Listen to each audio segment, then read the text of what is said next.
tinc moltes ganes de veure com ho fa The Batman. De moment, totes les meves esperances estan en The Batman. The Batman és l'únic projecte futur de DC que m'interessa.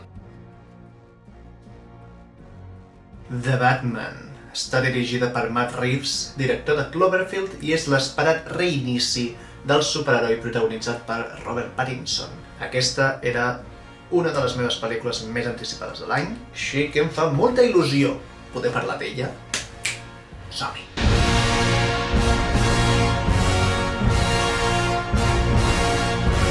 Quan l'alcalde de Gotham és assassinat dies abans de les eleccions de la ciutat, un Batman amb poca experiència ha d'atrapar l'assassí mentre resol un misteri que involucra el sistema de la ciutat sencer. Aquest Batman és un Batman diferent a les altres versions que hem vist fins ara. Sé que això sona estúpid perquè totes les versions són diferents, però en aquest sentit em refereixo a que més que una pel·lícula de superherois han tirat més cap a pel·lícula de detectius estil anys 70. Així estil Chinatown o French Connection, però amb elements comuns amb thrillers més recents, com Seven o, molt evidentment, Zodiac.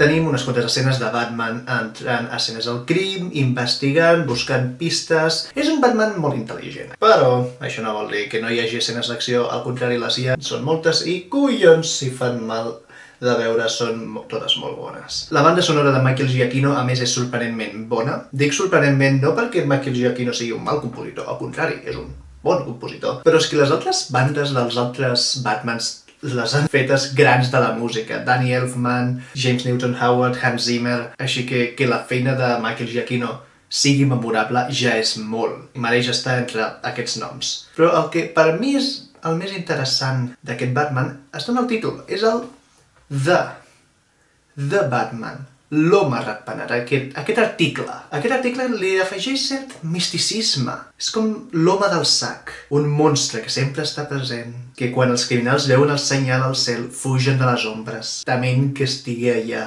vigilant-los. Nolan va intentar fer això amb el seu Batman, amb tot el tema aquest de si escollir un símbol, que els criminals temin, però jo diria que aquí ho han fet millor, això. Hi ha una escena pel principi on bàsicament estan explicant això que pell de gallina. Pell de gallina. I ara que he anomenat a Nolan, la pregunta que segurament molta gent s'està preguntant: és millor que The Dark Knight o no?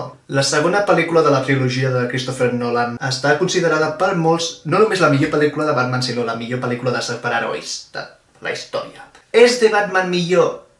No, jo diria que no, però està molt a prop. Bé, més que res és que són dues pel·lícules molt diferents, encara que tinguin algunes coses en comú. Dark Knight té una estructura més similar al que nosaltres coneixem actualment com una pel·lícula de superherois i aquest espectacle visual, mentre que The Batman és més similar a això, a un thriller de Fincher. I les dues aconsegueixen ser aquests gèneres que volen ser. Tot i això sí que hi ha una escena a The Batman que l'estava veient i estava pensant, uau, aquesta escena és bastant idèntica a una de The Dark Knight, però aquí està millor. I aquí ja entraré en spoilers. Hi ha poques coses que vull comentar que realment siguin sorpreses, però vull entrar a fons en algunes escenes, així que esteu avisats. En la meva opinió, només hi ha 3 moments que he tirat del una mica estúpids a bastant estúpids. El primer és un moment que ja ens van ensenyar al segon tràiler, és aquest moment. Ressalta per ser massa comiquero, envoltat de la serietat i realisme de la resta de la pel·lícula, que era un moment una mica ridícul. El segon moment estúpid té lloc poc després, amb la deducció de... Un moment. Rata és femení. Però no ha posat la, ha posat el. URL, rata alada.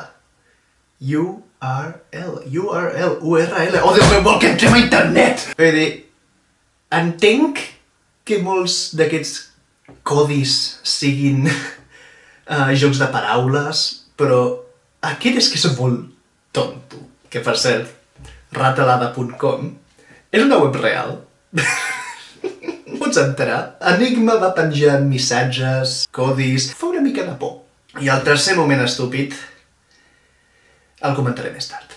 Una altra cosa, no és exactament un moment estúpid, però sí que és una petita queixa que tinc, és que hauria agraït que se'ns digués exactament quins gadgets té aquest Batman. Alguna escena d'ell posant-se l'armadura i veiem exactament què porta, crec que hauria ajudat, perquè quan feu la bat-injecció d'adrenalina, almenys jo em començo a plantejar, hòstia, aquest tio porta les coses que casualment necessita. A més, l'han fet una mica massa indestructible. Entenc que l'armadura sigui antibales, però li foten un tret amb una escopeta a 2 pams i sobreviu. Potser està una mica massa protegit. En canvi, això Nolan sí que ho va fer bé. Es va passar una bona estona i ja val. Vols una armadura que sigui més lleugera. Si fem això, és menys resistent. Tot i això, sí que hi ha un aspecte que han fet molt bé aquí. Hi ha molta gent a qui li agrada criticar el personatge de Batman, perquè diu, ui, si en realitat volgués ajudar, donaria la seva fortuna a fer col·legis, o a donar diners als pobres, o coses així. Vull dir, a veure... Sí. I segurament hi ha molta gent que ja ho ha dit, perquè, s'està en una altra pel·lícula de Batman. Ràpid, he de demostrar que sóc intel·ligent i que critico aquestes pel·lis. Si sentiu algú dir això, hi ha 2 opcions. Una és que no hagin vist la pel·lícula, és possible que sigui aquesta, i l'altra, que l'hagin vist però que no l'hagin entès, perquè justament aquest és l'argument de la pel·lícula. Upsi, upsi, upsi, la família Wayne no està tan neta com ens esperàvem. Upsi, upsi, upsi. Els Wayne també formen part de la corrupció de la ciutat i tothom ha fotut mà a la fundació del pare del Bruce, perquè bé, són diners i el que els controla està mort. A més, m'agrada que no quedi clar qui va matar els pares de Bruce Wayne. És a dir, s'entén que és algú de l'entorn de Falcone, però no ho confirmen, cosa que a mi ja em va bé, Parlem un moment dels actors que no ho fan gens malament. Zoe Kravitz fa una Catwoman més interessant del que esperava. Tenia por de que fos la típica femme fatal, perquè havien dit tants cops que volien fer un thriller dels anys 70 que pensava que Déu. Serà el personatge femení cutre de sempre? No exactament. Andy Serkis fa un Alfred més jove del que m'esperava. Vull dir, jo encara tinc la imatge de Michael Caine al cap. Colin Farrell està irreconeixible, i no només pel maquillatge, vull dir, la veu que posa, aquest no sembla Colin Farrell. I sí, ja que ho dic, per què l'hem posat tant maquillatge? No podrien agafar un actor que fos gras, directament? No podrien tornar a agafar Danny DeVito? Però si hem de parlar dels actors d'aquesta pel·lícula, hi ha 2, que n'hem de parlar extensament, amics meus. El primer és, òbviament, el prota Robert Pattinson. Vull dir, a veure, si encara queda algú que diu que és un mal actor perquè l'últim que van veure d'ell va ser Crepúsculo, vull dir que calleu ja. Aquest home porta anys fent bones pel·lícules. Aquest Batman està bastant treballat, m'agrada l'evolució que té una evolució, que és de ser un monstre a les ombres, a una llum de l'esperança, i Pattinson actua al nivell. Tot i això, sí que espero que en les pròximes pel·lícules diferenciïn més la personalitat de Batman que la personalitat de Bruce Wayne, perquè els 2 són el mateix. Entren a llocs, no diuen gaire cosa, miren molt. Sí que m'agradaria que en alguna altra pel·lícula veure Bruce Wayne entrant a algun entorn d'aquests de milionaris i veure que no se li dona bé actuar com un milionari. I l'altre actor del que vull parlar extensament és Paul Dano, que és l'actor que interpreta l'antagonista d'aquesta pel·lícula, Enigma. Fot por al molt cabron. Sobretot perquè el personatge està molt inspirat per l'assassí del Zodíac, que és algú real, que va matar gent i que enviava missatges xifrats a la policia i a la premsa i mai el van atrapar. Vas llegir l'any passat que se sospitava que havia mort? Però no ho sabem. Potser encara està viu. Deixant de banda el realisme d'aquest assassí, el personatge està bastant bé. M'agrada el sentit de l'humor tan retorçat que té. Tecnologia digital. M'agrada la seva història sobre l'orfenat de Wayne i les falses promeses electorals. M'agrada que et facin creure que sap que Batman és Bruce Wayne. I m'encanta que tot això ho fes creient que estava ajudant a Batman. Perquè és això, aquest Batman és un monstre i ha d'aprendre a ser un superheroi. Sí, amics, la pel·li tan fosca de Batman sap que no ha de ser fosc. I Enigma acaba a Arkham després d'intentar inundar Gotham, que això és una mica estrany també. Però a Arkham arriba al tercer moment estúpid. Enigma està a la seva cel·la i el presoner de la cel·la al costat li diu: el tio aquest t'ha fotut, eh? Vull dir, com és allò que diuen? Un dia estàs al cim i el dia següent ets un pallasso. I es posen a riure, ja.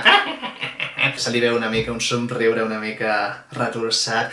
Sí, apareix el Joker, interpretat per Barry Keoghan, a pràcticament l'última escena de la pel·lícula. En aquest moment, tothom a la sala va fer buf. I no els culpo, vull dir, jo també vaig fer buf. I no ho dic perquè no m'agradi el personatge. I no ho dic perquè no m'agradi l'actor. Vull veure aquest actor fent aquest personatge.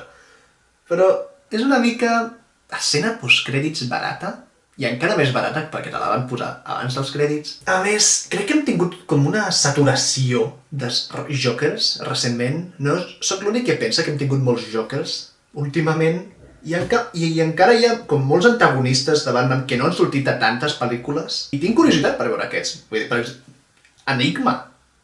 Enigma només havia sortit a una pel·lícula fins ara, interpretat per Jim Carrey. Ja em fareu dir quin enigma preferiu, si el de Paul Dano o el de Jim Carrey. Sobre l'aparició del Joker, Matt Reeves, el director, ha dit que van gravar una escena addicional, que no només era això, que hi ha una escena eliminada, en què Batman anava a Arkham a interrogar-lo, a veure si ell sabia alguna cosa sobre Enigma. Cago en Déu, ara vull veure aquesta escena!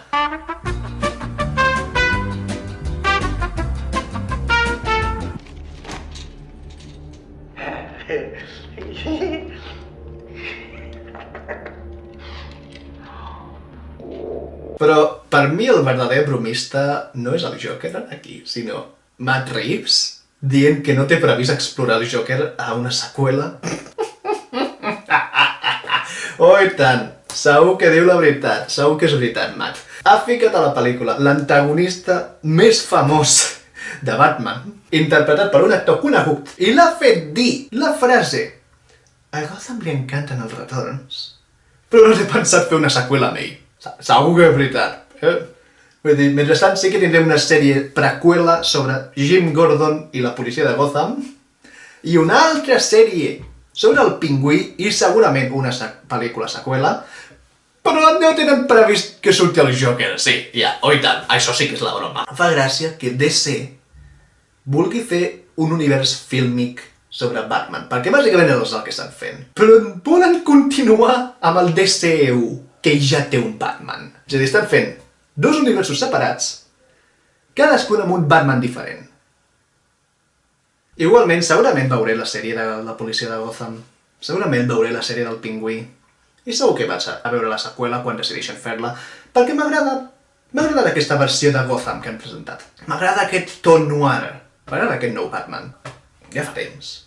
Quan van anunciar que havien agafat el Barry Keoghan, no van dir que faria de Joker, perquè això no ho dius. El que sí que van dir és que faria de policia d'un company de Gordon. Així que, teoria!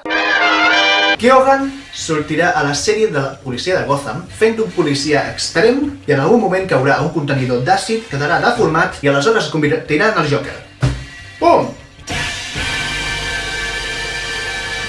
Bé, moltíssimes gràcies per veure el vídeo. Feu-me saber les vostres opinions sobre la pel·lícula, si veureu una segona part, si us ha agradat l'aparició del Joker i, sobretot, què creieu de la meva teoria. Segur que encerto. L'última teoria que vaig fer al canal va ser que Tobey Maguire i Andrew Garfield no apareixerien a No Way Home.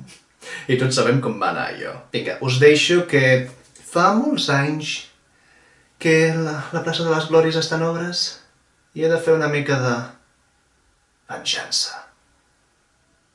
Adéu.